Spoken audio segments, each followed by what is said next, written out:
हरे कृष्णा। सबका हार्दिक स्वागत है इस नरसिंह कथा के दूसरे खंड में, दूसरे भाग में। तो पिछली बार हम लोगों ने चर्चा किया था कि परीक्षित महाराज सुखदेव गोस्वामी से प्रश्न पूछे थे कि भगवान पक्षपात करते हैं कि नहीं, कुछ भगवान कहीं कुछ भेदभाव करते हैं, ऐसा देखने में आया है। आपने पिछले प्रसंग में कथा की थी कि देवताओं के कहने पर भगवान ने कुछ राक्षसों इत्यादि का वध कर दिया। तो ऐसा प्रतीत हो रहा है कि कहीं कुछ गड़बड़ हो रही है, कुछ पक्षपात कर रहे हैं भगवान। उस संदर्भ में फिर सुखदेव गोस्वामी पहले सिद्धांतिक रूप से बताते हैं कि किस प्रकार भगवान श्री हरि तीनों गणों से परे हैं, आत्माराम है, शांत है, उनको किसी की आवश्यकता नहीं है, ना किसी से द्वेष, ना ही किसी से प्रेम। भक्तों से प्रेम है, लेकिन कहने का भाव है कि कोई आवश्यकता नहीं उनको। ऐसा नहीं कि देवताओं से उनको कुछ मिलता है तो उनको लाभ हो जाएगा, तो स्वयं लक्ष्मी पति है। ऐसा नहीं कि कोई कुछ रिश्वत दे देगा भगवान को तो बदल जाएंगे, कुछ करना ही पड़ता। तो भगवान को क्या रिश्वत देंगे, सब कुछ तो उनका ही, तो उससे परे कुछ है ही नहीं, तो उनको क्या रिश्वत देंगे। तो सुखदेव गोस्वामी समझाते हैं कि ये संभव नहीं है कि भगवान को कुछ रिश्वत दे दी जाए। प्रेम के भूखे हैं, बस वही प्रेम है जो उनको चाहिए और कुछ नहीं, इसलिए वो भी संभव नहीं है। और दुष्टों से डरने की कोई बात ही नहीं है। ऐसा नहीं कि डरा धमका के काम करना, लेकिन नहीं, वो भी संभव नहीं है। तो सब उनके अधीन है, तीन गुण जो हैं, जो सबको हम सबको वश में करते हैं, वो सब उनके हैं। तो फिर सुखदेव गोस्वामी कहते हैं चलो मैं आपको एक कथा सुनाता हूँ उसके मदद से। और कहते हैं कि आपके दादाजी युधिष्ठिर महाराज ने यही प्रश्न पूछा था कि इसी तरह का प्रश्न पूछा था। उन्होंने कहा था कि मुझे लगता है कि ये भगवान थोड़ा राक्षसों से ज्यादा सहयोगी हैं। ये जो शिशुपाल है, आपको जीवन भर गाली देता है, उसको मुक्ति दे दिया, ये क्या चलता है। तो भगवान फिर बताते हैं कि युधिष्ठिर महाराज जो है वो पूरा आगे ये प्रश्न पूछते हैं, तो फिर जो है नारद मुनि उत्तर देते हैं कि किस प्रकार से भगवान जो है हमेशा सम ही रहते हैं, सबका भला ही करना चाहते हैं। तो भगवान यदि किसी को मारते भी हैं तो भी उसका दावी होता है। नारद मुनि बताते हैं कैसे भी भगवान का स्मरण किया जाए किसी भी रूप से, उसमें उसका व्यक्ति का लाभ ही होगा। तो इस प्रकार से प्रसंग को आगे बताते हैं। और कैसे बताते हैं फिर थोड़ा हम लोगों ने नारद मुनि बताते हैं युधिष्ठिर महाराज को थोड़ा बैकग्राउंड चेक करते हैं कि भाई हम एक और कहानी में बताने जा रहा हूँ आपको। नारद मुनि कह रहे हैं युधिष्ठिर महाराज को कि ये शिशुपाल की आपने बात की, इसका थोड़ा बैकग्राउंड चेक कर दिया जाए। ये बदमाश है, तो इसका कहाँ लिंक कहाँ है, ओरिजिनल इसको शक्ति कहाँ से आ रही है, कहाँ से इसमें शक्ति आई। तो युधिष्ठिर महाराज को बताते हैं नारद मुनि की बैकग्राउंड चेक ऐसा था कि वो दोनों भगवान के ही पार्षद थे। क्या नाम था उनका? जय और विजय, जो कि द्वारपाल थे। उनको चतुष्मार द्वारा श्राप मिला और हिरण्याक्ष और हिरण्यकशिपु बनकर आए। इस प्रकार से भगवान की ही पार्षद थे, भगवान की सेवा करना चाहते थे, और कुछ गलती हुई, भगवान की लीला कह लीजिए, उस कारण से वह इस तरह से आए। तो यहाँ तक हमने पिछली बार चर्चा किया था। तो उसके पश्चात संक्षिप्त में, क्योंकि ये तीसरे स्कंद में पहले बता चुके होते हैं परीक्षित महाराज को ये कथा किस प्रकार से भगवान ने जो है हिरण्याक्ष को सबसे पहले मारा। हिरण्याक्ष बड़ा, दोनों भाई बड़े बदमाश थे, नंबर 1 टेररिस्ट, उनका कोई मुकाबला नहीं था। उसके बारे में हम चर्चा करेंगे किस प्रकार से उन्होंने पूरा जो है तहलका मचा के रखा हुआ था विश्व में। तो हिरण्याक्ष ने भी पूरा जो है पृथ्वी को ही उठा के डाल दिया था, और पाताल इत्यादि में उनको जो है डाल दिया था। और भगवान स्वयं वराह रूप में आकर जो है पृथ्वी को धारण किए थे। इसके बाद हिरण्याक्ष को बड़ा अभिमान था, घमंड था, युद्ध करने की इच्छा थी। वायुदेव के पास गए थे, उनको कहा कि भाई आपसे युद्ध करें। वायुदेव बोला नहीं, मैं थोड़ा बूढ़ा हो गया, आप जाके एटलीस्ट वराह देव भगवान विष्णु अवतरित है, उनसे युद्ध करिए। और बड़ा उनसे कुछ समय तक युद्ध होता है, और वराह देव एक कान के नीचे बजाते हैं और उसको मार देते हैं हिरण्याक्ष को। तो यहाँ पर भी हम आगे चर्चा करेंगे कि उसको मार दिया। तो उसके पश्चात उनके बड़े भाई हमारे श्रीमान हिरण्यकशिपु, ये बड़ा क्रोधित है, बड़ा दुख है कि भाई को मार दिया। तो भाई को मार दिया मतलब क्या? तो खुद जाके भगवान से पंगा लिया था, बोल रहे हैं भाई को मार दिया। ये आसुरिक वृत्ति है, भाई को मार दिया है। इस प्रकार से बड़ा ही विलाप हो रहा है, उनको बड़ा ही क्रोध कर रहे हैं, बड़ा मतलब आंखें सुखदेव गोस्वामी बड़ा विस्तार से कहते हैं, पूरी आंखें लाल हो गई हैं और अपने दांतों से होंठ को दबाकर आसमान में देखकर भगवान को गाली दे रहे हैं। इस प्रकार से उनका जो है भाव था कि कैसे मैं भगवान से जो है पूरा बदला लूंगा, और सब अपने जो भी हैं क्या बोलते हैं ना, birds of feather flock together, सब चोर चक्के सब एक साथ, सब टेररिस्ट ऑर्गेनाइजेशन एक साथ सबको इकट्ठा करके रखा हुआ था उन्होंने। तो सब दानवों को, दैत्यों को सुखदेव गोस्वामी वर्णन करते हैं कि कोई द्विमूर्ध था जिसके 2 सिर थे, कोई त्रियक्ष था जिसके 3 आंखें थी, तो सबको बुलाया, ओ द्विमुद्र, ओ त्रियाक्ष, ओ संबर, शतबाहु, हयग्रीव, नामोची, पाक, इलवल, पुलो, शकुना, सब राक्षसों मेरी बात ध्यान से सुनिए।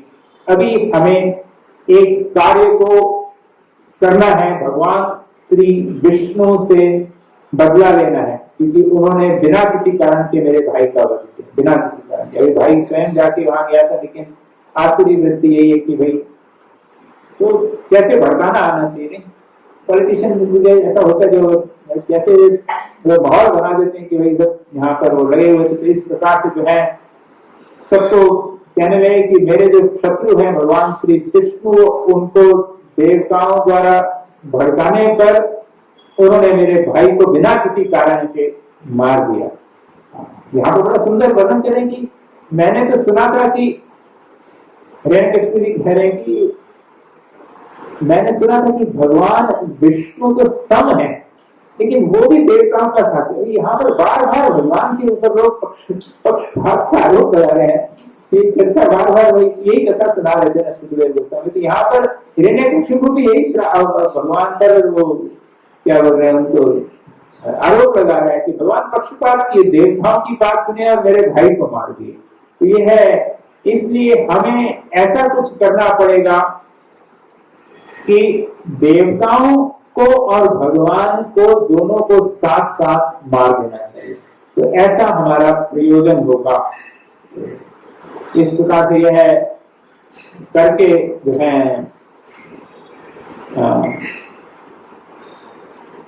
हिरण्यकशिपु जी कहते हैं कि भगवान जो कि सम है, जो कि सबके प्रिय है, ऐसा मैंने सुना था, लेकिन इस बार मैंने देखा कि मेरे भाई को वराह के रूप में आकर उन्होंने मारा। इसलिए हमें विष्णु, उनके सब साथियों को, देवताओं को, सबको मार देना चाहिए, और जो है उनका खून हमें मेरे भाई को अर्पण करना है, क्योंकि मेरे भाई को खून पीने में बड़ा आनंद आता है, तो फेवरेट ड्रिंक खून का। ऐसा होता है ना, हम लोग भी कई बार करते हैं, जब श्राद्ध करते हैं तो कहते हैं जो ये हमारे पूर्वज ये बहुत प्रिय था, ये चीज श्राद्ध में भोग लगानी चाहिए उनको, और फिर प्रसाद भगवान को भोग लगा के वितरण करना चाहिए। तो यहाँ पर ये भी कह रहे थे कि मेरे भाई को दूध नहीं चाहिए, खून बहुत प्रिय है, तो उनका सब देवताओं का और भगवान का खून निकाल कर मैं जब निकालूंगा तब उसकी आत्मा को शांति प्राप्त होगी। तो ऐसा विचार करके जो है लिखते हैं कि राक्षसों को हमेशा ऐसा लगता है कि विष्णु को, भगवान को मारा जा सकता है, लेकिन भगवान को कौन मार सकता है, ये तो संभव नहीं। अवजानन्ति मां मूढ़ा मानुष्यं संभाषितः। जब भगवान अवतरण देते हैं तो मूर्ख व्यक्ति भगवत गीता के 9वें अध्याय के 11वें श्लोक में कहते हैं भगवान की, जब मैं जन्म लेता हूँ, अवतरण देता हूँ इस धरातल में, इस भूतल में, तो मूर्ख लोगों को लगता है कि मैं मनुष्य बन गया हूँ, मनुष्य का ही रूप है, तो मुझे मार सकते हैं। इस प्रकार से जो है भावना जो है राक्षसों में आ जाती है। तो इसलिए यह संभव नहीं है। लेकिन तो इस प्रकार से जो है पूरा प्लान बनाते हैं। हिरण्यकशिपु जी कहते हैं कि जो भगवान श्री विष्णु हैं, उनके अंग हैं, उनके पार्षद हैं देवता लोग, और देवता लोग संतुष्ट होते हैं जब मनुष्य समाज में लोग यज्ञ इत्यादि करते हैं, तो उससे देवता संतुष्ट होते हैं। तो यदि हमें भगवान को मारना है और देवताओं को मारना है, तो पूरा उनका इकोसिस्टम जो है उसको खराब करना है। तो पूरा प्लानिंग के साथ, विचार के साथ करे जा रहे थे कि देवताओं को मारना है, और जिन चीजों से देवताओं को जो लाभ प्राप्त होता है, यज्ञ इत्यादि जो मनुष्य करते हैं, उससे भी हमें पूरा जो है, ये बेसिकली वो पूरा इकोनॉमी को अस्त व्यस्त करना है। बड़ा इंटरडिपेंडेंट इकोनॉमी है, जो भगवान ने जो इकोनॉमिक मॉडल बनाया है, किस प्रकार से जो देवताओं को जो कृतज्ञता वक्त जो मनुष्य, जो हम सब जो यज्ञ करते हैं, उसके माध्यम से देवताओं को उसमें जो है प्राप्त होता है उनका जो कोटा, और उससे में हम लोगों को आशीर्वाद रूप में वर्षा ऋतु, वर्षा और अन्य पदार्थ हमें प्रदान करते हैं। तो इसमें ये भगवत गीता में समझाया हुआ पूरा क्या बोलते हैं ना, ग्लोबल ट्रेडिंग सिस्टम है भगवान का। कैसे जो है हम करते हैं, इसमें कोई टैरिफ वगैरह नहीं, यज्ञ करिए, देवताओं को प्रसन्न करिए, देवता प्रसन्न होकर सब संतुष्ट करते हैं मनुष्यों को। इस तरह से बड़ा सुंदर व्यवस्था जो भगवान द्वारा दी गई है। जब भगवान ने जब निर्माण किया सृष्टि का, तो साथ ही साथ शास्त्र दिए, और उसके अनुसार यह पूरा जो है ग्लोबल इकोनॉमिक प्लान भी दिया गया कि भाई ये है। तो इसको वास्तव में इसको स्टडी करना चाहिए कि कैसे ये जो है ग्लोबल इकोनॉमी कार्य करती है। कई भक्तों ने इस पर रिसर्च किया है, द इकोनॉमिक्स ऑफ यज्ञ। अभी रिसेंट में भी कहीं तो मैं न्यूज में देख रहा था, कुछ भारत में कहीं पर, उत्तर प्रदेश में कहीं कुछ वैज्ञानिक लोग लगे हुए हैं, किस प्रकार से यज्ञ से वर्षा होती है, उस प्रकार से उसमें वो कुछ पीएचडी थीसिस कुछ भक्तों ने कुछ भारतीय लोगों ने ये यूनिवर्सिटी में किया कि कैसे वो यज्ञ हो और उससे वर्षा होती है, इसका क्या संबंध है, उसको वैज्ञानिक रूप से अध्ययन करने का प्रयास करें। लेकिन शास्त्र में दिया हुआ है बड़ा सरल तरीके से। इस प्रकार से जो है हिरण्यकशिपु जी पूरा ये प्लान समझाते हैं कि हम सब इस प्रकार से करेंगे। हालांकि प्रभुपाद जी इस तात्पर्य में बड़ा सरल तरीके से समझाते हैं कि वास्तव में कलयुग में यज्ञ करना इत्यादि बड़ा कठिन है। एकमात्र यज्ञ जो है वो हरिनाम संकीर्तन का यज्ञ है। भगवान श्री कृष्ण स्वयं महापुरुष के रूप में आए और हम सबको यही सिखाया कि कलयुग में भगवान के नाम रूपी यज्ञ सबसे सरल यज्ञ है। इस यज्ञ के माध्यम से पूरे संसार में वास्तव में शांति संभव है। मुझे याद नहीं आ रहा है कौन से शहर की बात है, जब श्री प्रभुपाद जी अमेरिका में थे, तो वहां के जो वहां पर क्राइम रेट बहुत बढ़ गया था। अब क्या है, तुम कौन सा प्लेस था? न्यूयॉर्क में था, न्यूयॉर्क में वहां पुलिस कमिश्नर साहब प्रभुपाद ने कहा कि हम इसको समस्या को सॉल्व कर सकते हैं, आप हमें दीजिए, सब भगवान का नाम संकीर्तन करेंगे और ये सब समस्याएं सॉल्व हो जाएगी, चिंता मत करिए। तो गुरु जी बता रहे थे सीक्रेट एजेंट। तो जब ये शिष्य, जब अमेरिका के जब शिष्य आए थे भारत में, तो भारत में भी कई लोगों ने ये उनके क्या बोलते हैं लांछन लगाया था कि सीआईए एजेंट है, अमेरिका के एजेंट आए भारत में गुप्तचर बनने के लिए। प्रभुपाद जी समझा रहे थे कि भैया देखो, इनका जीवन शैली देखिए, यहाँ हमारे मंदिर में रह रहे हैं, रहने की जगह नहीं है। बंबई में जैसा उनका जो राधा रासबिहारी मंदिर में तक रहने के लिए भी कुछ नहीं, ऐसी कठिन परिस्थिति में रह रहे हैं। रोज सुबह 3:30 बजे उठ के 4:30 बजे मंगल आरती के लिए जा रहे हैं, एक समय भोजन प्राप्त कर रहे हैं। इस प्रकार का उनका जीवन, और आप लोग कह रहे हैं सीआईए एजेंट है। कौन सीआईए एजेंट इस प्रकार का जीवन यापन करेगा? इस प्रकार के प्रभुपाद बता रहे थे कि कहाँ आप लोग सीक्रेट एजेंट की बात कर रहे हैं। तो ये लोग बेचारे भक्ति के मार्ग में लगे हुए हैं। तो इस प्रकार से श्री प्रभुपाद जी बताते हैं। तो यहाँ पर यह है जो है पूरा प्लान बना दिया। तो हिरण्यकशिपु जी कहते हैं कि जहां जहां भी मैं आप लोग जा सकते हैं, मैं भगवान विष्णु पर टारगेट रखता हूँ, आप लोग देवी देवताओं को टारगेट बनाइए और भूमि पर जाइए, धरती पर जाइए, जहां पर भी यज्ञ वेद पाठ हो रहा है, वर्णाश्रम का पालन हो रहा है, गोरक्षण हो रहा है, तो जहां पर भी है उस स्थानों पर जाकर उन सब चीजों को रोक दीजिए। मतलब पूरा प्लानिंग के साथ पूरे वर्णाश्रम को, पूरे समाज को विनाश करने का पूरा प्लानिंग बना कि हम दोनों, मैं पैरेलली वहां जाऊंगा, आप नीचे जाइए, तो पूरा जो है ग्लोबल इकोनॉमी को ध्वस्त करने का प्लान बनाया गया। इस प्रकार से जो है सुखदेव गोसाई कहते हैं कम कम जन आपदा जनपदम, प्रत्येक गांव गांव में जाकर जो है इस प्रकार से मतलब बड़ा सिस्टमैटिक विनाश करने का जो है पूरा प्लान बनाया गया है।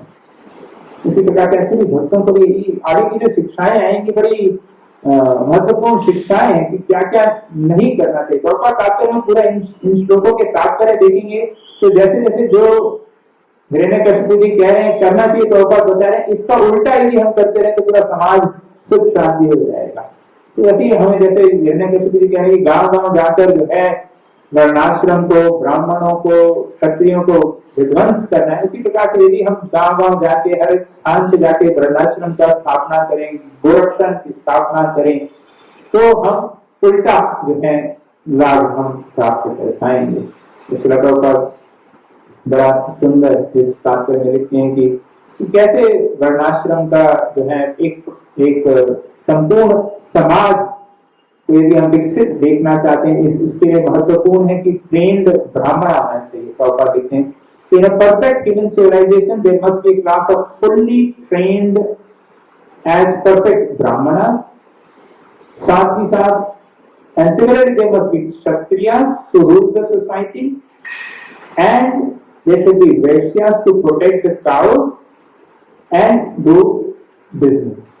तो ये प्रभुपाद बड़ा सुंदर तात्पर्य होता है कैसे जो है ना किसको बोल रहे थे ये सब विध्वंस कर दो। प्रभुपाद का कहना है कि इन सबको स्थापित करते रहे। यदि हम हर स्थान पे स्थापित करते रहेंगे, ब्राह्मणों को ट्रेनिंग देते रहेंगे, अच्छे क्षत्रिय संरक्षण कर सकें, वैश्य जो प्रामाणिकता से गोरक्षा और वाणिज्य कर सकें, तो हम पुनः जो है इस ग्लोबल इकोनॉमी को सेट कर पाएंगे। तो इस प्रकार से प्रभुपाद तात्पर्य में बताएंगे। बड़ा ये महत्वपूर्ण सिद्धांत है हमें जो करना है। तो इस प्रकार से जो है हाँ, और एक और चीज जो प्रभुपाद यहाँ पर हिरण्यकशिपु ने कहा था कि जहां जहां भी ये सब हो और साथ साथ जहां भी पेड़ हो उनको भी काट देना चाहिए। ऐसा पूरा प्लानिंग करके उन्होंने विध्वंस करने का किया था। तो उसके तात्पर्य में प्रभुपाद बड़ा सुंदर तात्पर्य लिखते हैं कि शास्त्रों में मना किया गया, ये भी बड़ा पाप गिना गया है वृक्षों को काटना, वृक्षों को काटना नहीं चाहिए। तो खासकर फल देने वाले वृक्ष जो सबको छाया दे रहे हैं, लाभ दे रहे हैं, खाने के लिए भोजन दे रहे हैं, फल दे रहे हैं, उनको भी नहीं काटना चाहिए। और प्रभुपाद कह रहे हैं कि खासकर आजकल तो इतना वृक्षों को काटा जा रहा है केवल कागज बनाने के लिए, जिसमें बिल्कुल ही मतलब क्या बोलते हैं इंद्र तृप्ति से संबंधित केवल समाचार ही छापे जा रहे हैं। प्रभुपाद कह रहे थे कि ये सब बंद कर देना चाहिए, क्योंकि प्रभुपाद की श्रद्धा देखिए, प्रभुपाद कह रहे हैं कि इसको सब बंद कर देना चाहिए। ये सब पब्लिशिंग जो भी वृक्ष काटे जा रहे हैं, इन प्रकार के समाचार को छापने के लिए उन सबको बंद कर देना चाहिए। और प्रभुपाद कह रहे हैं, तो फिर प्रभुपाद कह रहे हैं कि यदि आप प्रश्न पूछेंगे कि फिर इस्कॉन की पुस्तकें कैसे आएंगी, तो प्रभुपाद कह रहे हैं कि केवल वृक्ष काटने चाहिए, केवल भागवत संबंधित पुस्तकों को छापने चाहिए, बाकी सब वृक्ष काटने को बंद कर देना चाहिए। प्रभुपाद कह रहे हैं कि भगवद गीता के 3 अध्याय के 9वें श्लोक को कोट करते हैं, यज्ञ अर्थात कर्मणो अन्यत्र लोकोयम कर्म बंधना। यज्ञ must be performed as indicated by the supreme authorities. The cutting of trees simply to manufacture paper for the publication of unwanted literature is greatest sinful activity. ये बड़ा पाप कार्य है। तो ऑफकोर्स आजकल की दृष्टिकोण से देखा है तो आजकल न्यूज और इत्यादि और व्यर्थ की बातें बहुत सारी इंटरनेट से आ जाती हैं, तो बैंडविड्थ बंद कर देनी चाहिए उनके लिए। मास्टर एक ऐप बनाना चाहिए वो इंटरनेट लेवल पे, जो इस प्रकार की जो है समाचार को प्रसारण ही ना कर पाए। ऐसा भक्तों को कुछ कोड लिखना चाहिए तो पूरा हैक करके सिस्टम्स को, जो भी इंद्र भोग जो हिरण्यकशिपु के जो कार्य हैं, वर्णाश्रम के कार्यों को विध्वंस करना, जो आजकल उनके ही पार्षद लोग हैं जो ये कर रहे हैं, ब्राह्मण हत्या, यज्ञों में विघ्न डालना, अनेकों प्रकार के धर्म के प्रचार प्रसार के कार्य में जो विघ्न डाल रहे हैं वो सब हिरण्यकशिपु के ही अंश हैं। सब भगवान के ही अंश है, लेकिन उनके ही पद चिन्हों पर चल रहे हैं, हिरण्यकशिपु के ही पद चिन्हों पर चल रहे हैं। तो इसलिए बड़ा ध्यान रखना है हम लोगों को, और बड़ा स्ट्रिक्ट इंस्ट्रक्शन था कि गांव गांव में जाकर, हर एक स्थान पर जाकर जो है करना चाहिए। एक बड़ा भक्त बता रही थी, जिसने कहा कि गांव गांव जाकर करना चाहिए, हर एक स्थान स्थान पर जाकर ढूंढ ढूंढ कर आपको करना चाहिए। तो मुझे याद नहीं कौन सा वो कोको कोला है, किसकी एडवर्टाइजमेंट है, वो कहते हैं या पेप्सी का था कि हर थोड़ी देर पे मतलब आदमी को 1 किलोमीटर भी नहीं चलना पड़ेगा, हमारा वो होना चाहिए, क्या बोलते हैं उसको, हाँ क्या बोलते हैं उसको, वेंडिंग मशीन है। ऐसे ही भक्तों का भी, हम सबका भी ऐसा ही वो होना चाहिए कि किसी भी भक्त को ज्यादा 2 किलोमीटर से ज्यादा दूर ना जाना पड़े, हर इतना कार्यक्रम होने चाहिए, हर जगह कथा कीर्तन का मौका अवसर प्राप्त होना चाहिए। बड़ा भक्त प्रयास कर रहे हैं, तो हम सबको मिलकर ये प्रयास करना है, तो यही वास्तव में शांति ला सके। यही उपद्रव को जो समाज में चल रहा है उसको रोकना। आजकल इतनी मतलब अनिश्चितता फैली हुई है संसार में, समाज में, कहीं युद्ध है तो कोई ना कोई हर प्रकार की अनिश्चितता ही फैली है, पता नहीं अराजकता फैली हुई है। इसका एकमात्र उपाय यही है कि भगवत ज्ञान जब हम सब तक पहुंचाएंगे, यही वास्तव में हम सबको जो है वो शांत कर पाएगा। यहाँ पर स्वयं हिरण्यकशिपु कह रहे हैं कि वास्तव में जो है भगवान जो है वृक्ष के समान है, ये देवता और जो ब्राह्मण और ये जो धार्मिक अनुष्ठान है ये उसको जल देने के समान है। तो आप उनकी भगवान की जड़ों को काटिए और मैं भगवान को मारूंगा, तो मिलकर हम कर लेंगे। तो हमें वही उल्टा ही करना है, इनकी जड़ों में पानी देना है और भगवान की सेवा करनी है। तो जो भी यहाँ हिरण्यकशिपु कह रहे हैं उसका उल्टा उल्टा करते रहेंगे तो हम जो है दैविक संपदा का विस्तार कर पाएंगे। इस प्रकार से जो है उसके कहने पर सब दानव इत्यादि चले जाते हैं और सब जगह पर जो है पूरा तांडव मचा देते हैं। जहां जहां भी यज्ञ हो रहे हैं, ब्राह्मणों को मारना, सब जो है पूरा समाज में उपद्रव फैला देते हैं। और जहाँ पर मंदिर है उनको तोड़ा जाने लगता है और वृक्षों को काटा जा रहा है और लोगों के घरों में आग लगाई जाती है। जहाँ पर भी उनको ब्राह्मण वैष्णव दिखाई देते हैं उनके घरों में जाकर आग लगाना आरंभ कर देते हैं। तो इस प्रकार से जो है बड़ा ही पूरे समाज में दयनीय स्थिति उत्पन्न हो जाती है। और तब दूसरी ओर ये सब इंस्ट्रक्शन देने के बाद हिरण्यकशिपु जी अपने परिवार वालों के पास आते हैं, जो कि बहुत दुखी हैं कि हमारे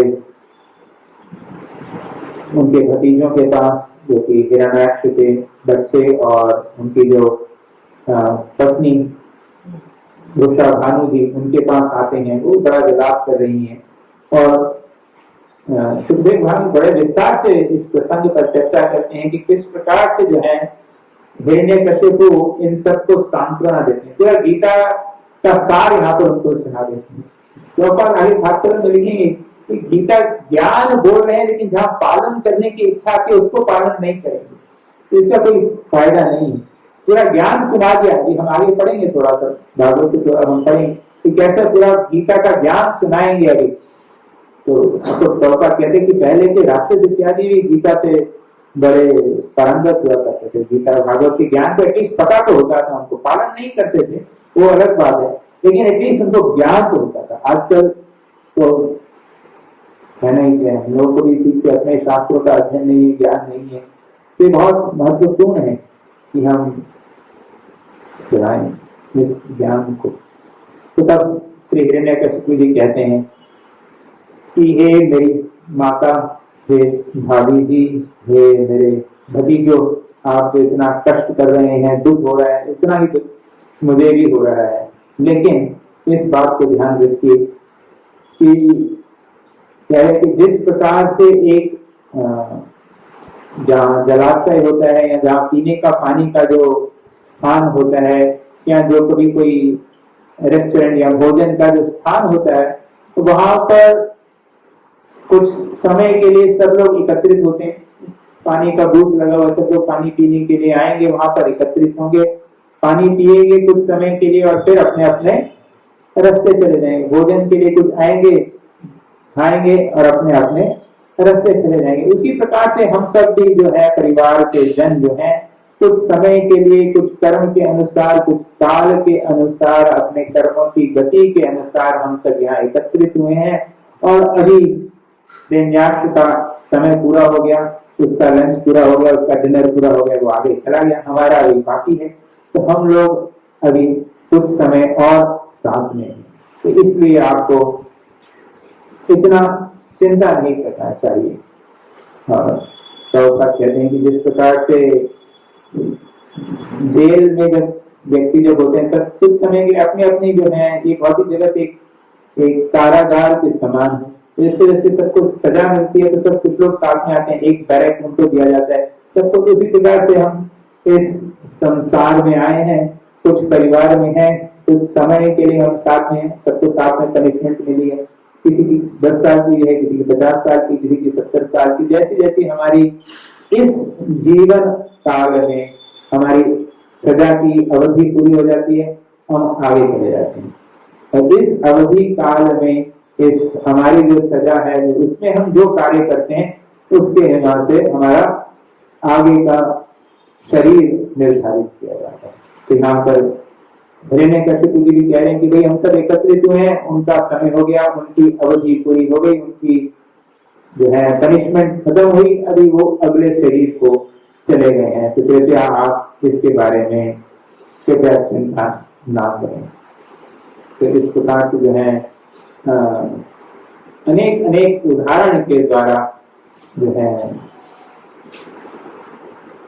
हिरण्यकशिपु अपने माता और उनकी भाभी और जो है भतीजों को पूरा समझाते हैं कि आप चिंता मत करिए, यह काल के प्रभाव से सब हो रहा है।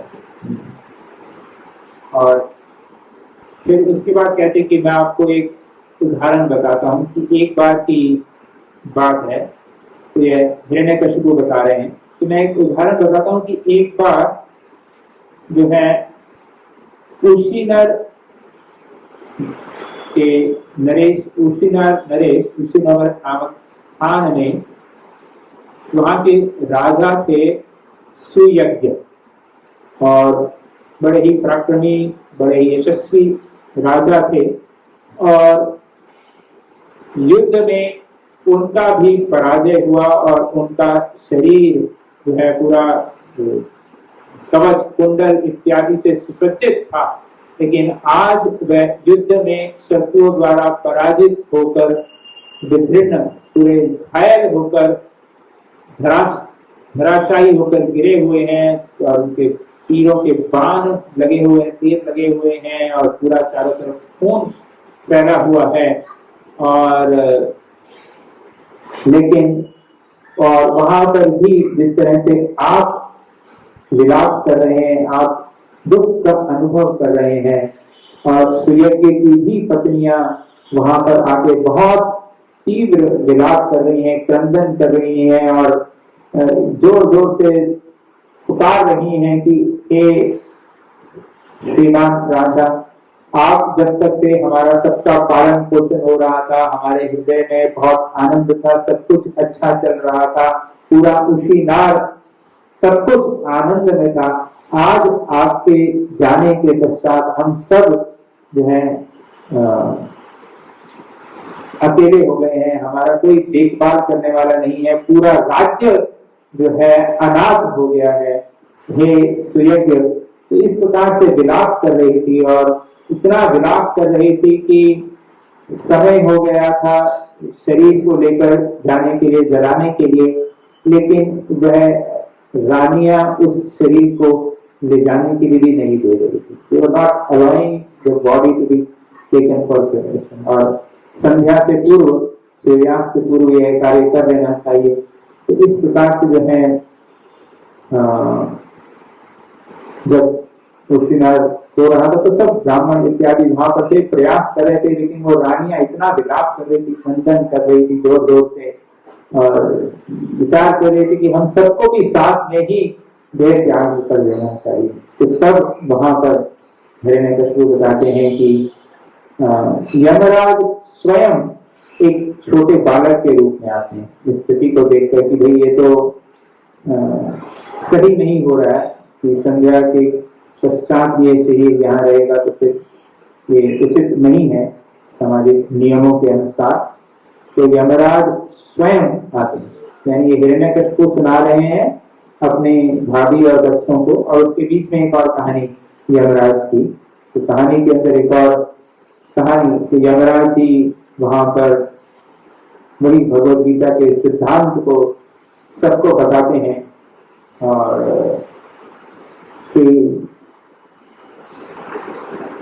आप सबको भी ये समझना चाहिए कि जिस सुयज्ञ को आप जानती थी वह सुयज्ञ का शरीर तो आज भी आपके समक्ष वहां पड़ा हुआ है, वो शरीर तो वहीं का वही रखा है।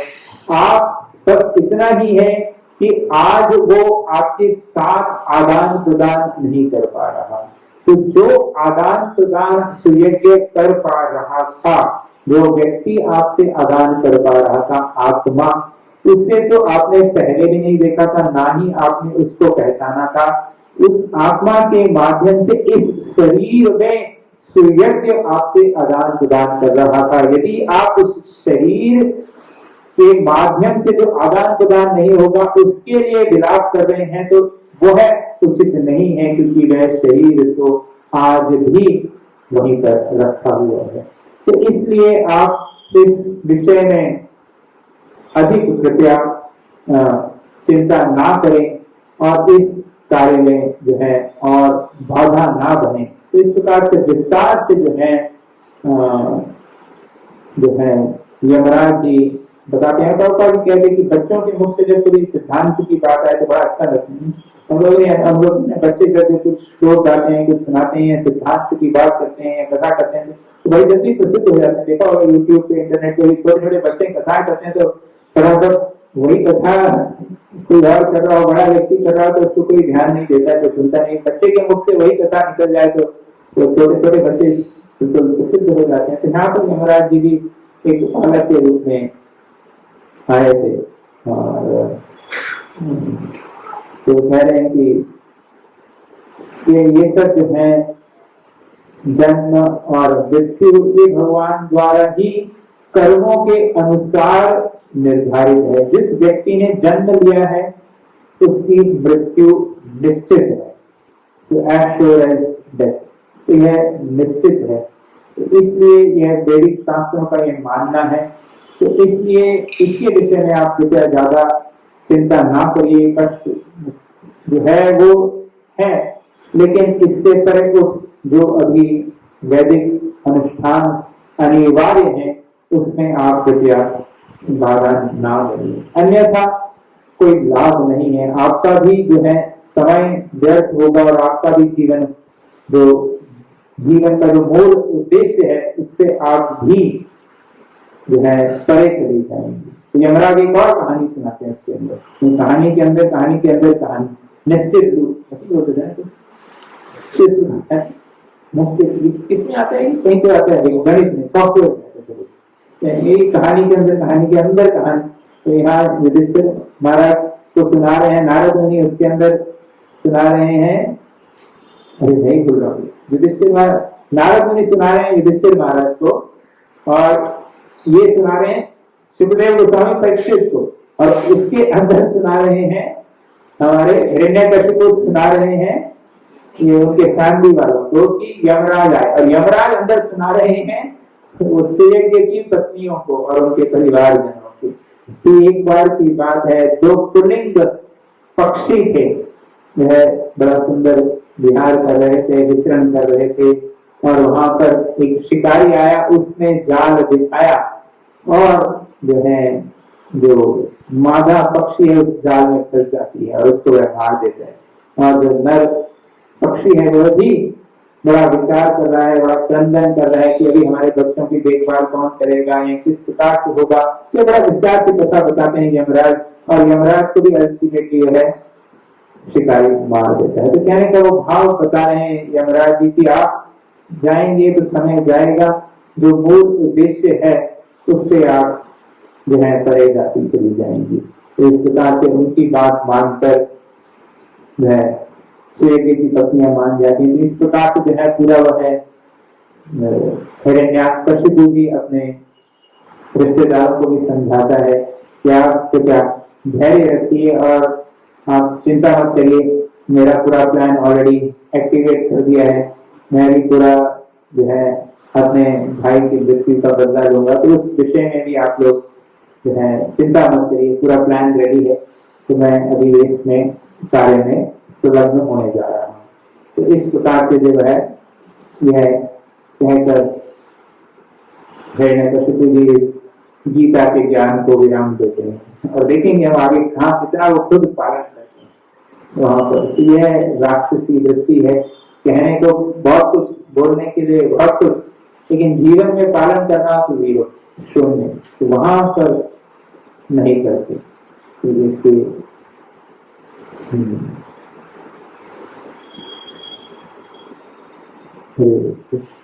इस प्रकार से है जो है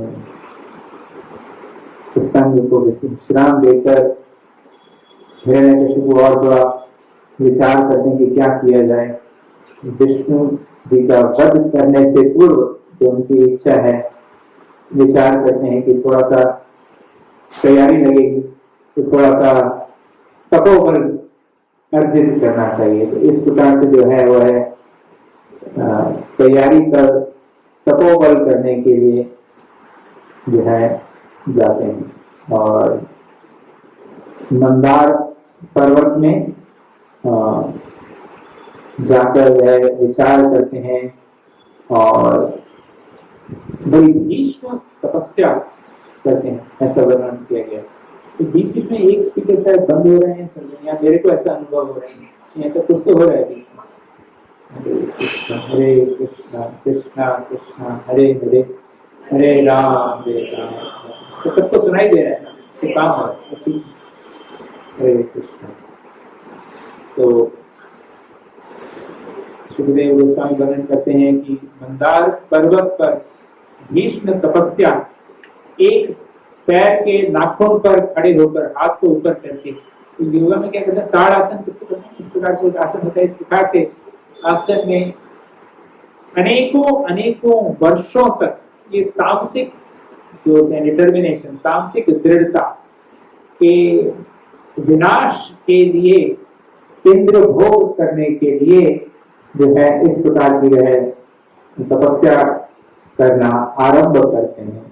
और इतनी भीष्म तपस्या करते हैं कि उनके पूरे शरीर को धीरे धीरे जो कीड़े हैं वो खा जाते हैं, पूरे शरीर को, फिर त्वचा को, फिर मांस को, और प्राण वायु केवल जो उनका कंकाल बच जाता है और उसमें वो प्राण वायु घूमती रहती है। और वह जो है ब्रह्मा जी को प्रसन्न करने के लिए तपस्या करते हैं।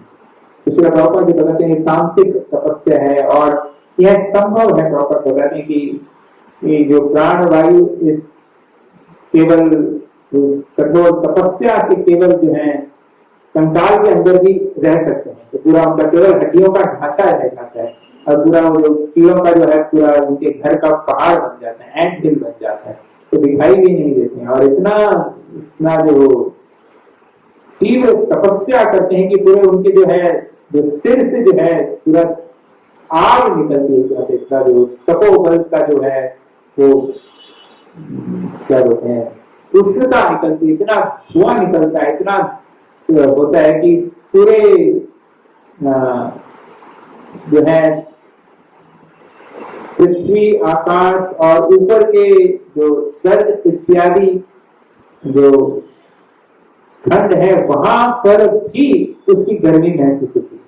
तो ये शायद ग्लोबल वार्मिंग का जो है ओरिजिनल ग्लोबल वार्मिंग, व्यक्तियों के जो कर्म जो बढ़ते हैं, जो उग्र कर्म बढ़ते हैं, तो ग्लोबल वार्मिंग होती है। तो इसका शायद ज्वलंत उदाहरण इतना मतलब पूरी इतनी उष्णता की पूरा जो है देवताओं के यहाँ पर भी स्वर्ग इत्यादि में भी टेम्परेचर बढ़ जाता है। वहां पर तो बड़ा अनुकूल वातावरण रहता है हमेशा, बिल्कुल भोग के लिए एकदम अनुकूल नंदन वन इत्यादि और बड़ा सुंदर व्यवस्था है वहां पर। ये इस जगत के जो क्या कहते हैं जो हिल स्टेशन इत्यादि हैं, वहां तो कुछ इस स्वर्ग के सामने तो कुछ भी नहीं है। स्वर्ग के जो सुंदरता और भोग के समान यहाँ पर कुछ भी नहीं है। बिल्कुल देवतागण तो इस भौतिक जगत पे आना भी नहीं चाहते, आते ही नहीं है, और आते भी हैं तो बिल्कुल तो पृथ्वी को स्पर्श नहीं करते हैं। ऊपर केवल होते हैं ना, कीचड़ हो तो हम भी बिल्कुल कैसे पैर बचा बचा कर चलते हैं, क्योंकि देवतागण आते हैं तो वो स्पर्श भी नहीं करते हैं पृथ्वी को, तो थोड़ा सा कुछ फीट हाइट ऊपर पर लेके चलते हैं। ऐसा है ये हमारा देवता, यहाँ पर हमें भोग करने की इच्छा करती है, आनंद करती है।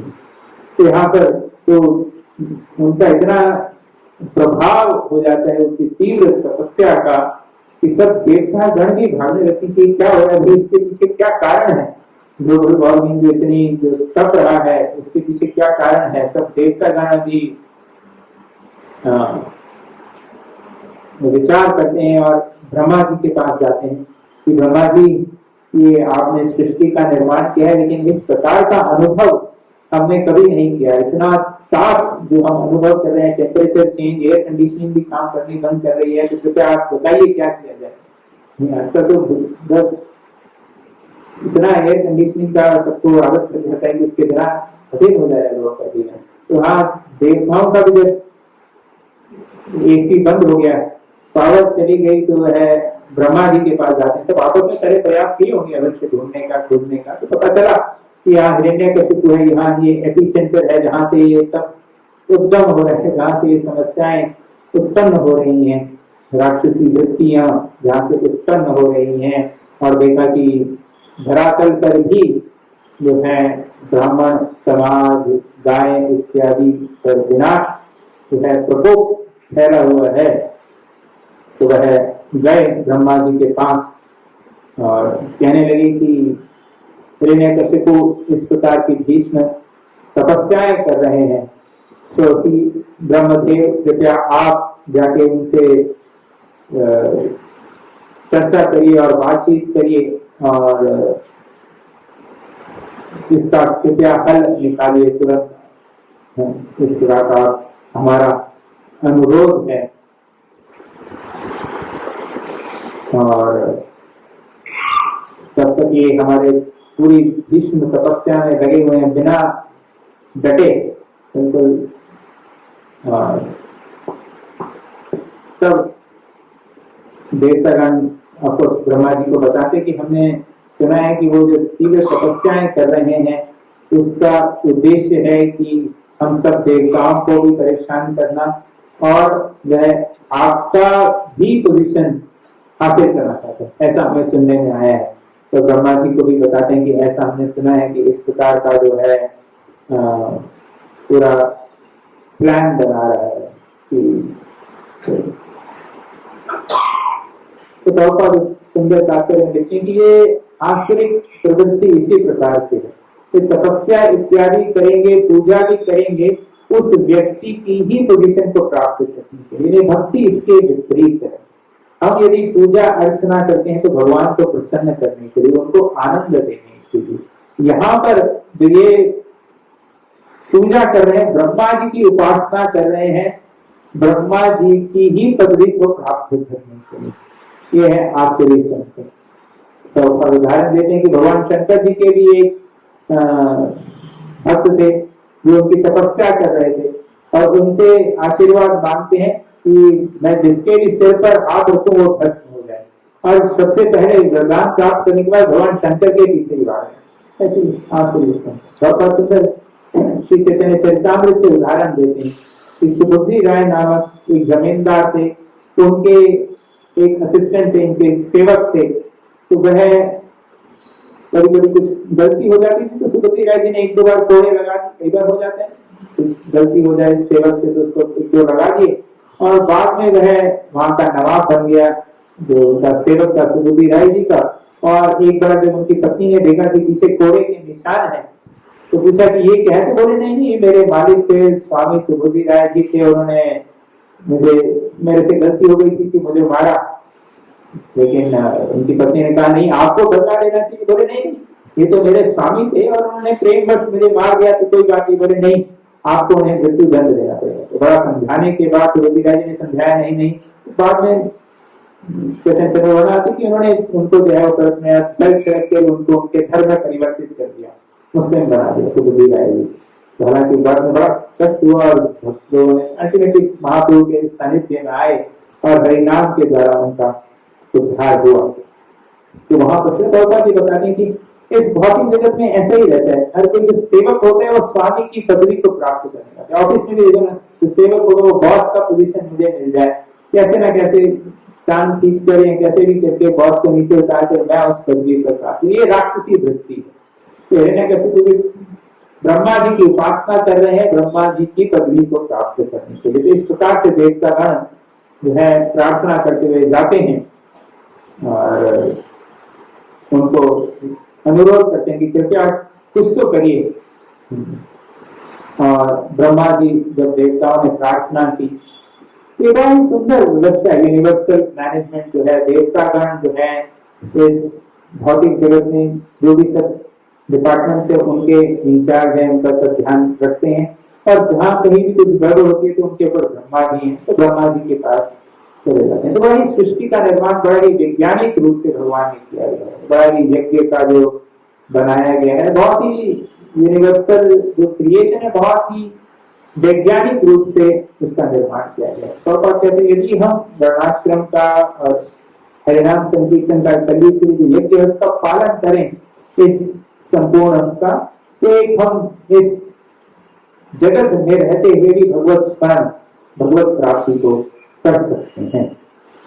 इस प्रकार से ब्रह्मा जी कुछ देवी देवताओं के साथ और कुछ ऋषियों के साथ ऋषि दक्ष इत्यादि संतों को लेकर वहां पर पहुंचते हैं ब्रह्मा जी के पास।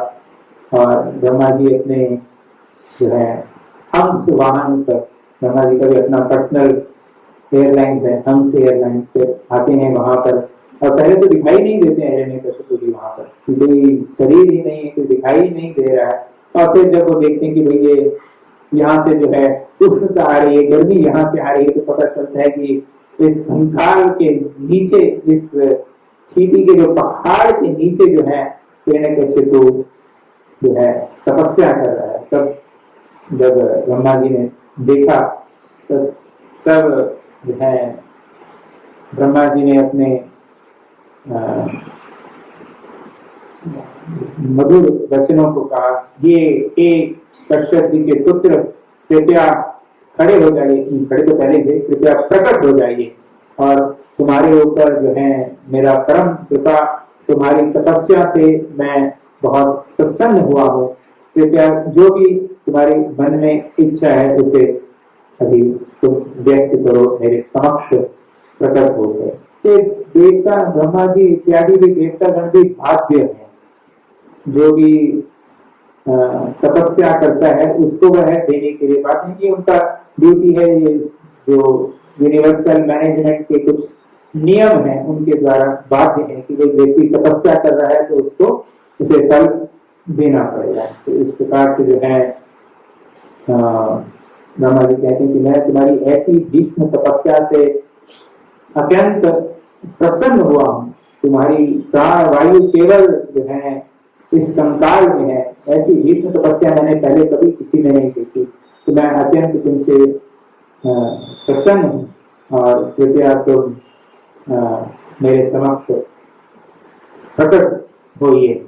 कहते हैं कि ऐसी तपस्या तो ऋषि मुनियों ने भी नहीं की जितनी तुमने करी, वास्तव में नहीं की। इतने सैकड़ों हजारों वर्षों तक ऐसी तपस्या जो की थी, तो कृपया आप मेरे सामने प्रकट हुई। तब जो है ब्रह्मा जी अपने कमंडलू से उसके ऊपर जल छिड़कते हैं उस चीटी के पहाड़ पर, और जो है बड़ा ही सुंदर रूप जो है हिरण्यकशिपु फिर से पुनः एक स्वस्थ शरीर को प्राप्त करते हैं और पूरा उनकी जो है तपस्या के बल से अंग कांति भी पूरा एकदम जो होता है विद्यमान हो जाता है। और तब जो है हिरण्यकशिपु भी ब्रह्मा जी को बड़ी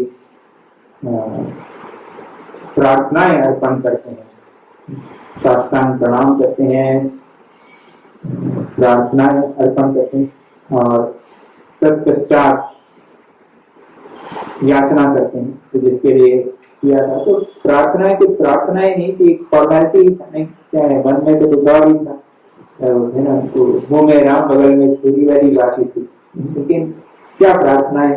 लेकिन ब्रह्मा जी भी नियम से बद्ध है, सरकारी नियमों से बद्ध है, तो जो उनको तपस्या की है, तो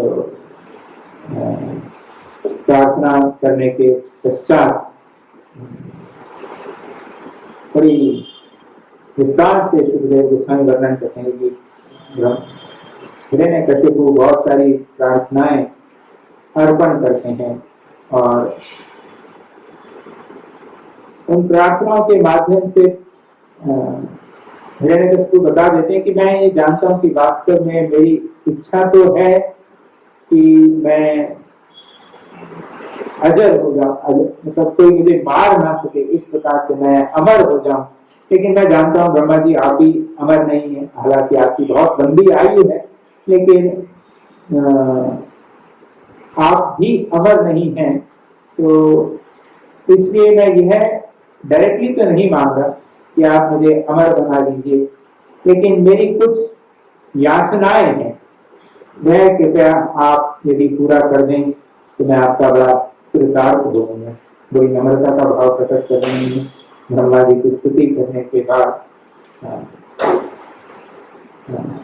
तो वह फिर ब्रह्मा जी कहते हैं कि अवश्य आपकी कृपया प्रार्थनाएं, आप जो भी आपकी जो इच्छाएं हैं, मैं उसे अवश्य पूर्ण करूंगा।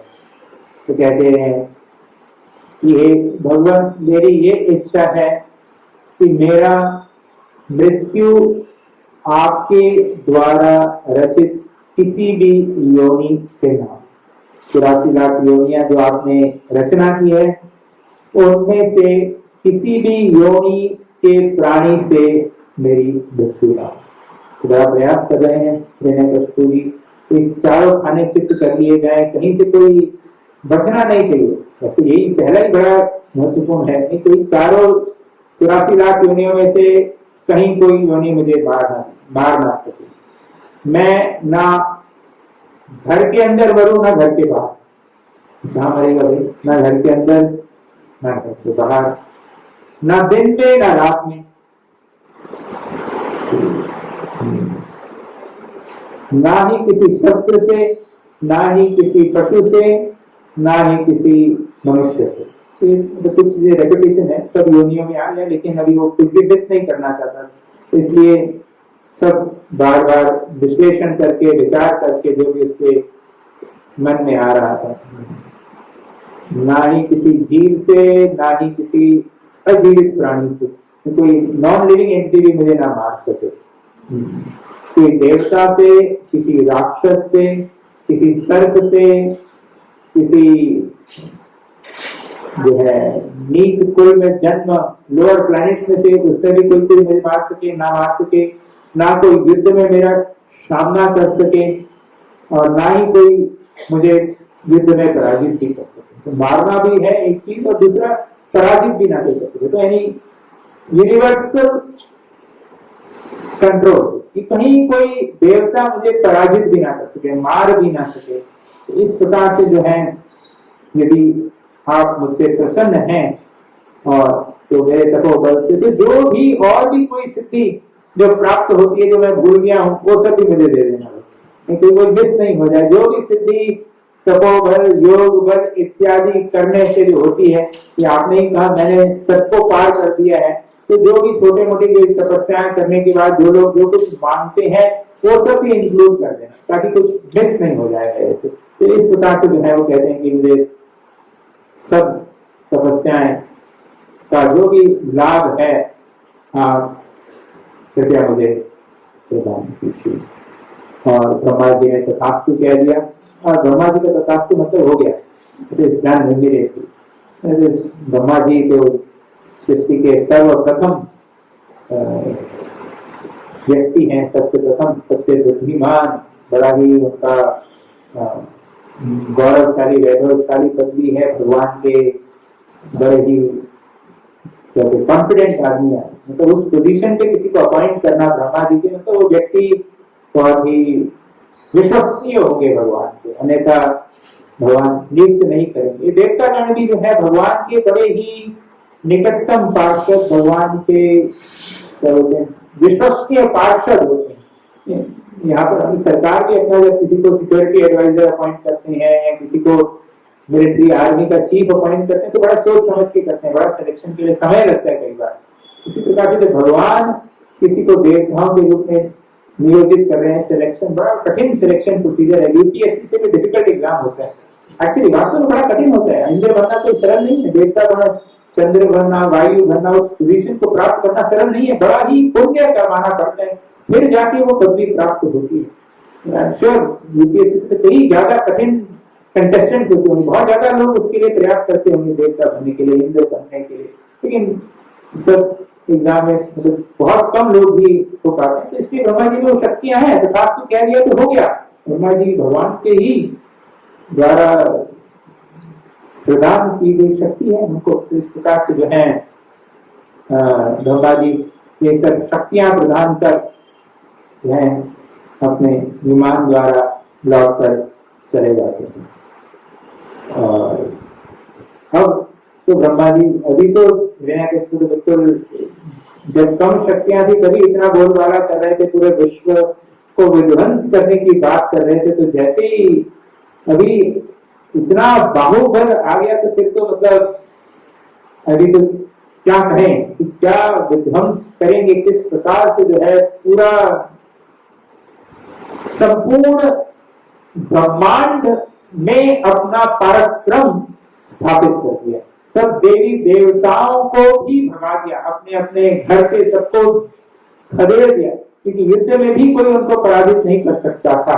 तो इंद्र, चंद्र, सूर्य, वायुदेव जो भगवान के पार्षद हैं उन सबको भी भगवान ने, यहाँ तक नारद मुनि आगे के श्लोकों में कहेंगे कि ब्रह्मा जी, विष्णु जी और शंकर जी तीनों को छोड़कर बाकी सब उसकी सेवा में लग गए। इंद्र, चंद्र, सूर्य, वायु सब उसने नियंत्रण में कर लिया था, पूरा क्या बोलते हैं अपने वश में कर लिया था। इतना शक्ति थी कि जो जब कहें तब उनको प्राप्त हो जाता था। हम तो सब कंट्रोल्ड एनवायरनमेंट में जीना चाहते हैं, पिछली बार भी चर्चा कर रहे थे 25 डिग्री होना चाहिए, वहां से किसी को कुछ एसी लगाने की आवश्यकता नहीं, जो जब इच्छा होती तब वह प्राप्त होती। ये हिरण्यकशिपु का इतना गुणगान इसलिए करें ताकि जब पता चले कि क्या उनकी शक्ति है और कैसे फिर भगवान इन सब वरदानों के बावजूद भी उनका उद्धार करेंगे। ये सब इसके नहीं तो राक्षसों का कुछ गुणगान करने का नहीं, हमें कुछ लाभ नहीं है, लेकिन पूरे एक अध्याय में सुखदेव गोस्वामी हिरण्यकशिपु का गुणगान कर रहे हैं कि कैसे नारद मुनि स्वयं कह रहे हैं एक्चुअली जैसे महाराज, क्योंकि एक्चुअली मैं भी हिरण्यकशिपु के जाके मैं भी गुणगान किया करता था, तो इतना दबदबा उसने अपना पूरा बना दिया था देवताओं पर भी। जैसे वो कह रहे थे कि इस समय ये होना चाहिए, और पृथ्वी, आकाश, पृथ्वी में भी बिना खेती के धान इत्यादि आने लग गए थे, फल सब 12 महीने सब फल प्राप्त होते थे, सर्दी में भी आम मिलता था और गर्मी में भी सेब मिलता था, आजकल भी मिलते हैं, सब प्रयास करते हैं, तो वही परंपरा चली आ रही है, उन्हीं के जो प्रयास कर रहे हैं लोग। तो हिरण्यकशिपु का जो है पूरा प्रयास करके पूरा जो है सृष्टि को पूर्णतः अपने वश में, प्रत्येक जो है तीनों क्या बोलते हैं प्लैनेटरी सिस्टम्स में अपना जो है वर्चस्व पूरा स्थापित कर दिया। तो इस प्रकार से जो है हिरण्यकशिपु का पूर्ण वर्चस्व जो था देवी देवता गणों को भी अपनी सेवा में लगा दिए थे। इंद्र, चंद्र, वायुदेव सब लोग छुप गए थे और उनके कहने पर आ जाते थे। तो इस प्रकार से जो है पूरा जो है पूरी सृष्टि को एक तरह से पूरा क्या बोलते हैं टेरराइज, एक आक्रमण करके रखा हुआ था, डरा के रखा हुआ था। तो इस प्रकार से जो है हिरण्यकशिपु का पूरा वर्चस्व स्थापित कर दिया। तो आगे आई थिंक हम लोग अगली बार चर्चा करेंगे कि किस प्रकार से जो है हिरण्यकशिपु का भगवान श्री नरसिम्हदेव उनका उद्धार करेंगे और उन्हें अपने धाम में पुनः स्थापित करेंगे। तो जब जब की धर्म की ग्लानि होती है तो भगवान अवतरित होते हैं। जब जब भगवान के भक्त पर कष्ट आते हैं, भगवान स्वयं या फिर अपने भक्तों के रूप में, साधुओं के रूप में, शास्त्रों के रूप में स्वयं प्रकट होते हैं। तो यह बड़ा सुंदर ये नरसिंहदेव का जो प्रसंग है, प्रहलाद महाराज का जो प्रसंग है, बड़ा सुंदर हम सबको यह आश्वासन देता है, हम सबको यह एक आशा दिलाता है कि इस प्रकार से भक्तों के जीवन में कितने भी कष्ट क्यों ना आए, भगवान हमेशा भक्त के साथ है, हमेशा भगवान के भक्त के साथ रहते हैं। किसी न किसी रूप से वह भगवान आ जाएंगे जब हम उनके पूर्णतः आश्रित हो जाते हैं। प्रहलाद महाराज के उदाहरण से किस प्रकार से पूर्णतः भगवत आश्रित हो जाने पर जो है भक्त जब भगवान को जब शरणागत हो जाता है भगवान, तब जो है अभय को भगवान प्रदान करते हैं अपने भक्तों को। तो केवल हमें भगवान के प्रति शरणागत होना है, शरणागत। और वास्तव में भगवान ही एक हैं जो शरण्य है, जिनको वो शरण लेने के योग्य है, जिनकी शरण लेनी चाहिए। उनमें वह सामर्थ्य भी है और साथ ही साथ करुणा भी है। केवल सामर्थ्य से काम नहीं चलता, लेकिन करुणा ना हो तो भगवान अपने धाम में है, अपनी लीलाओं में संलग्न है, तो फिर हम जीवों का क्या होगा। लेकिन भगवान में सामर्थ्य भी है और करुणा भी है। तो यह दोनों का जो मिश्रण है, जो संयोग है, सामर्थ्य और करुणा का जो भाव जो भगवान में विद्यमान है, जो असीम, ये कृष्ण करुणा सिंधु, तो भगवान की जो करुणा है तो समुद्र के समान अथाह, तो वही हम सबका जो है एक होप है, एक आशा है। जो भी भक्त के जीवन में जो कष्ट आते हैं, अनेकों उदाहरण है की आज भी भगवान श्री नरसिंहदेव अपने भक्तों के साथ आदान प्रदान करते हैं। कष्ट में उनको इस प्रकार से जो है भगवान संरक्षण करते हैं। इसलिए हम सबको जो है भगवान श्री नरसिंहदेव का भगवान नाम के माध्यम से आश्रय लेना चाहिए। अगली बार हम चर्चा करेंगे किस प्रकार भगवान नरसिंहदेव हिरण्यकशिपु का उद्धार करते हैं और साथ ही साथ आज भी भक्त के जीवन में जब कष्ट आते हैं तो किस प्रकार से नरसिंहदेव हृदय के अंदर हमारे विराजमान जो हैं उनकी भक्तों की सहायता करते हैं, उनके भक्ति के मार्ग में जो बाधाएं हैं उनको वह दूर करते हैं। क्योंकि हम सब साधना के इसमें है, मार्ग में हैं, तो बाधाएं अवश्य आएंगी। यह इस संसार का नियम है, तो बाधाएं हर आएंगी। अच्छे रास्ते में भी बाधाएं आती हैं, तो हर मार्ग में बाधाएं आएंगी। तो किस प्रकार से हम इन बाधाओं को पार कर सकते हैं, तो वह हम श्री प्रहलाद जी के उदाहरण से और अन्य भक्तों के उदाहरण से हम अगली बार चर्चा करेंगे। जय श्री नरसिंहदेव भगवान की, भक्तराज श्री प्रहलाद महाराज की। यदि कोई प्रश्न है किसी भक्त को तो हम उसके थोड़ा सा संक्षिप्त में उत्तर देने का प्रयास करेंगे। नहीं है तो हम थोड़ा कीर्तन करेंगे।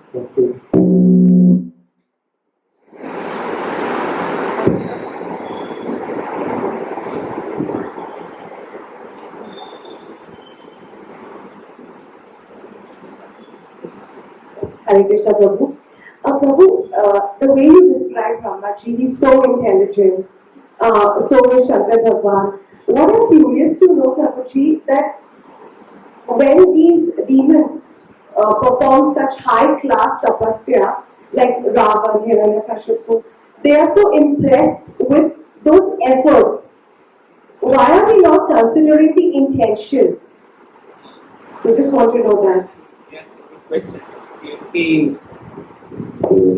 Actually, as I said, as per the universal laws, जो नियम बनाए गए हैं उसमें इस प्रकार से दिया गया है कि ये कोई तपस्या करेगा तो उसको ये फल प्रदान करना है. So the devatas, they are like the government officials who have to give as per the laws. ये नियमों में लिखा गया है कि ऐसी ऐसी बीच में तपस्या जो करेगा उसको ये फल प्रदान है. सो दे आर ड्यूटी बाउंड. अगर उनसे आप हृदय से पूछें तो फिर वो अपने हृदय की बात बताते हैं. भक्त बड़े प्रसन्न होते हैं. ऐसे कई उदाहरण हैं. कोई ब्रह्मा जी के पास जाएंगे और कहेंगे कि आप, जैसे सनातन गोस्वामी के भी उदाहरण आते हैं, वो भगवान शंकर जी के एक भक्त थे. कई उदाहरण है ऐसे भगवान शंकर जी के जीवन में भी कि हमें ये दे दीजिए वो दे दीजिए. भक्त लोग, एक भक्त ने पूछा कि भगवान आपको जो सबसे प्रिय है वो मुझे दे दीजिए. तब भगवान बताते हैं कि ये भगवान का नाम दे दीजिए या भक्त का संग करिए. तो उनके भी एक्चुअली वो they are devotees as you said, so they know the intention. ऐसा नहीं कि उनको नहीं मालूम. ब्रह्मा जी को मालूम था, वो देख रहे हैं ये पूरा सबको परेशान कर रहा है, लेकिन but he is duty bound. There are certain laws which have been, ये करेगा तो ये इसका फल प्रदान करेंगे. So is duty bound with a heavy heart he has to do it. उनको भी दुख हो रहा है, कष्ट हो रहा है, पर उनको ये भी मालूम है कि इसके पीछे कुछ भगवान का प्लान होगा. शायद भगवान और कुछ लीला करेंगे और भक्त का गुणगान इस माध्यम से आएगा. हिरण्यकशिपु को ये जो मांग रहा है उससे हमारे ठाकुर जी इसके भी बाप हैं. ये जितना अपना बुद्धि लगा रहा है और सब प्रयास करके दे रहा है, इसको मैं दे दूंगा, लेकिन भगवान इसके बाप हैं और फिर मजा चखाएंगे और फिर बताएंगे कि कैसे तरीके. तो वो भी एक कारण है उनके ब्रह्मा जी के हृदय में. ये भी एक भाव है कि इससे जो है भगवान का और यशगान होगा, भगवान का और कीर्तन से. और कुछ प्रश्न है किसी भक्त का? हरे Krishna ji, I'd like to ask एक सवाल है. आपने you describe Hiranyakashipu as a whatever terrorist, प्रकृति is nature of terrorism. तो इन करंट टाइम्स जो भी चल रहा है तो उसमें कभी कभी we are a little confused कि एज प्रैक्टिसिंग करना ही है, लेकिन और साथ ही साथ अपने धर्म में और निष्ठा को उत्पन्न करना और इस धर्म के ज्ञान को और विचार का प्रसार भी करना, ताकि और लोग भी समझें अपने इस धरोहर को, इस धर्म को, कि क्या इसके पीछे है. हालांकि हम सब जीवों का सम्मान करते हैं, लेकिन समय आने पर यदि जंगल में हो तो शेर को मारना भी पड़ता है. शेर के अंदर भगवान परमात्मा रूप स्थित परमात्मा का अंश है. दूसरे के प्रणाम भी करना, लेकिन उसके साथ डील भी करना है. तो दोनों, सब जीवों में भगवान है, सबका सम्मान करना, लेकिन प्रवृत्ति के अनुसार यदि किसी व्यक्ति की प्रवृत्ति अनुकूल नहीं है धर्म के प्रति हमारे, तो उसके साथ डील भी नहीं करना. जिस प्रकार से हो सके, जितना हमें क्षमता है, जितने हमें सक्षम है, हमें करना चाहिए. तब उत्तेजित होकर कोई कार्य नहीं करना चाहिए जिससे नुकसान नहीं हो. जो भी हमारे राष्ट्रीय स्तर पे जो लोग कार्य कर रहे हैं, समाज स्तर पे जो कार्य कर रहे हैं, तो एकदम तो थोड़ा सा ठंडे दिमाग से विचार करके हमें जो है उसका उत्तर देना चाहिए. सही समय पर सही चीज करना. एकदम क्या होते हैं ना, वो नीजर रिएक्शन बोले तो समय के इससे मतलब कर सकते हैं. Thank you. और कोई प्रश्न है? Could you add? He has a question. कोई लोग हैं to add? कोई ने एक वीडियो दिया था बड़ा अच्छा, जिसमें विश्लेषण किया गया था इस परिस्थिति को. I can share that video also. बड़ा सुंदर.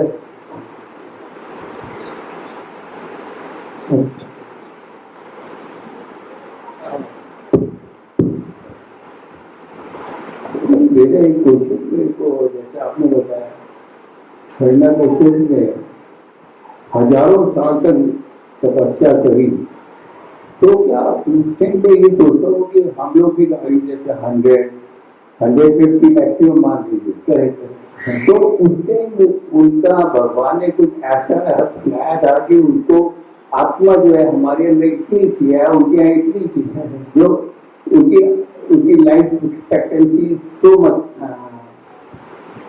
Similarly I think you will tell in the next session, जब हरना कश्यप चला गया अपनी तपस्या करने, तो उसकी वाइफ मतलब नाम नहीं गया थी, हाँ, तो वो तो गर्भवती थी।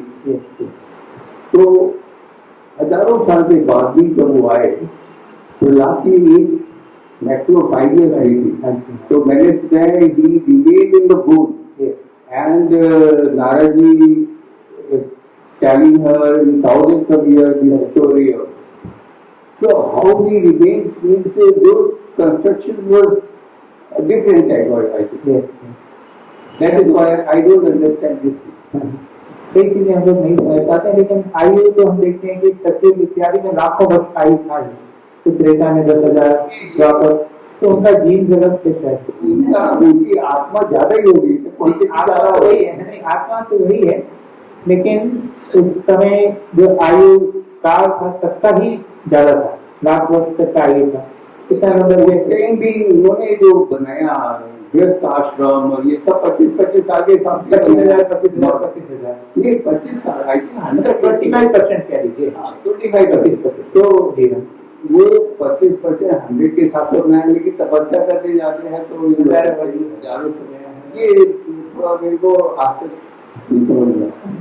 वो है उस समय का। अभी हम लोग इससे पहले भी देखते हैं, कुछ साल पूर्व भी हमारे लंबा जीते थे, स्वस्थ जीते थे, तो शिवाजी महाराज का भी तलवार देख लो कितना भारी, उठा नहीं सकते, कितने लोग लगते हैं इसको उठाने के लिए, ये भी कुछ 100-200 कितने 400-500 साल पहले की तलवार हम नहीं उठा पा रहे, तो उनमें इतना सामर्थ्य था। तो इससे पूर्व द्वापर में भी वर्णन है कि कई 1000 साल 100 साल 1000 साल तक जीते थे, तो 10,000 के लाख तो था ऐसा, शुद्ध हवा पानी खाना धीरे धीरे और कम होता जा रहा है। दूसरा आपने जो बताया ग्लोबल वार्मिंग, हाँ ना इकोनॉमी, ग्लोबल इकोनॉमी का, तो ये तो कृष्ण जी ने खुद ही ध्वस्त कर दिया था। उन्होंने कहा था कि इधर की पूजा मत करो, अभी गोवर्धन मेरी पूजा करो, बस मैं ही दूंगा, इधर कुछ नहीं। तो वो तो वैसे ही उन्होंने ध्वस्त कर दिया। यस, उसके पीछे अलग कई कारण थे। गोवर्धन जब भगवान के सामने है तो भगवान का, वास्तव में जब भगवान की पूजा किया जाए तो वो हाँ नहीं, मतलब अच्छा प्रश्न है कि यहाँ पर जैसे हिरण्यकशिपु ने खुद कहा कि भगवान मूल है, जो देवी देवता गण है वो पत्तों वृक्ष इत्यादि के समान है, तो जब मूल में ही आप जल दे देंगे तो सब हो जाते हैं। इस प्रकार से भगवान की सेवा जब हो गई उसमें सब देवी देवताओं की सेवा included, so that is included, so if somebody can do that, that is the best।